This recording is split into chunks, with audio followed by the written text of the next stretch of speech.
Selamat datang. Kali ini kita akan menyelami sebuah pertanyaan moral yang dalam banget, yang sering muncul dalam teks-teks suci.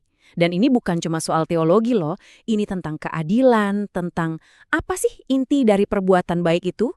Yuk kita bedah bareng-bareng. Coba deh, bayangin sejenak.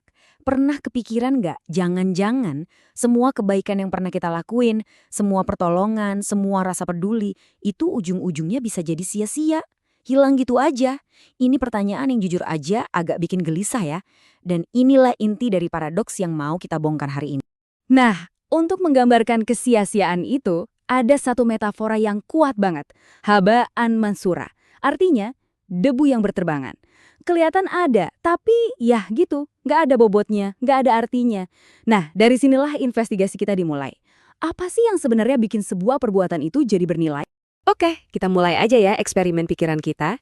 Coba kita bayangkan ada dua orang, dua sosok yang berbeda. Dari perbandingan ini, kita bakal coba paham konflik utamanya. Antara apa yang kelihatan di luar, sama apa yang sebenarnya tersembunyi di dalam. Jadi, di satu sisi kita punya si nurani yang tulus. Orang ini berbuat baik, ya murni karena panggilan hati. Tulus. Di sisi lain, kita punya si ego religius. Dia berbuat baik juga, tapi motivasinya beda. Dia didorong keinginan buat dipuji, buat dapat status di komunitasnya. Nah loh, dari luar kan kelihatannya sama-sama berbuat baik ya. Tapi pertanyaannya, nilainya apa beneran sama? Nah, sekarang kita masuk ke inti masalahnya nih. Ini tuh kayak pertarungan klasik antara apa yang kelihatan dari luar, sebut aja bentuknya, melawan apa yang ada di dalam hati, alias substansinya.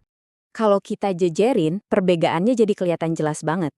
Si nurani yang tulus ini mungkin ya tindakannya nggak sesuai prosedur agama gitu.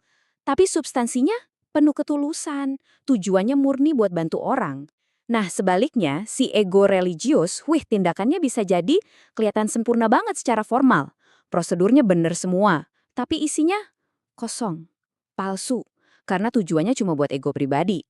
Jadi balik lagi ke pertanyaan awal, mana yang punya bobot moral sejati dan mana yang cuma seringan debu.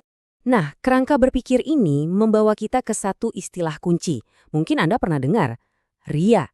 Ini bukan sekedar pamer biasa ya, jauh lebih dalam dari itu. Dalam konteks ini, ria bahkan bisa dianggap sebagai syirik yang tersembunyi. Kenapa? Karena tanpa sadar, orang itu udah nggak lagi menyembah Tuhan, tapi menyembah pujian dan pengakuan dari manusia. Ngeri kan? Oke, sampai sini kayaknya analisisnya cukup lurus-lurus aja ya, cukup masuk akal. Tapi, gimana kalau ternyata ada satu pemahaman kunci yang selama ini mungkin kita lewatkan? Sebuah aha moment yang bisa mengubah cara kita memandang semua ini. Biasanya nih, kalau kita dengar kata kafir, apa yang ada di kepala kita? Seringnya sih sebuah label identitas yang kaku kan? Seseorang yang ada di luar keyakinan tertentu. Nah, pemahaman umum inilah yang seringkali jadi sumber paradoks moral yang kita omongin dari tadi. Dan inilah kuncinya. Ternyata akar kata kafil itu adalah kafara, yang artinya secara harfiah adalah menutupi atau menyembunyikan. Jadi kafir itu nggak cuma soal label identitas tapi bisa juga menggambarkan sebuah kondisi moral atau perilaku. Perilaku menutupi kebenaran, seringnya sih dengan ego sendiri. Wah, ini mengubah segalanya kan? Coba dengan definisi baru ini kita lihat lagi dua orang tadi. Jadinya ironis banget kan, orang yang tulus itu meskipun nggak pakai label agama, dia justru sedang mengungkap sebuah kebenaran universal lewat perbuatannya. Sebaliknya, orang yang pamer tadi yang pakai simbol-simbol agama, dia malah sedang menutupi niat aslinya yang nggak tulus. Jadi, siapa yang sebenarnya menutupi kebenaran? Peran moral mereka jadi kebalik ya kan? Oke, sekarang kita coba tarik benang merahnya. Dengan semua pemahaman baru ini, kita bisa lihat lagi metafora debu yang berterbangan tadi dan bertanya, tunggu dulu, jadi perbuatan siapa nih yang sebenarnya dimaksud jadi debu? Dan ternyata teks suci itu sendiri pun mengecam keras hal ini. Lihat deh ayat ini, peringatannya jelas banget kan? Ini tentang orang yang ngomongnya A tapi kelakuannya B. Antara simbol yang dipamerin sama esensi yang ternyata kosong melompong. Ini adalah kecaman telak buat perbuatan yang cuma jadi ajang pertunjukan. Jadi, setelah semua analisis ini, pertanyaannya balik lagi ke kita. Dengan semua pemahaman ini, perbuatan siapa yang lebih pas disebut kayak debu yang nggak ada bobotnya? Jawabannya, kayaknya makin jelas ya. Dan inilah dia kesimpulan logisnya. Ternyata bukan label identitas seseorang yang bikin amalnya jadi debu, tapi ketidakadaan ketulusan di dalamnya. Semua tindakan yang dasarnya cuma ego, cuma pencitraan, cuma kepalsuan, mau bungkusnya sebagus apapun, itulah yang sebenarnya nggak punya bobot moral. Itulah debu yang berterbangan. Tapi tunggu dulu, analisis ini nggak akan lengkap kalau cuma kita pakai buat ngejudge orang lain.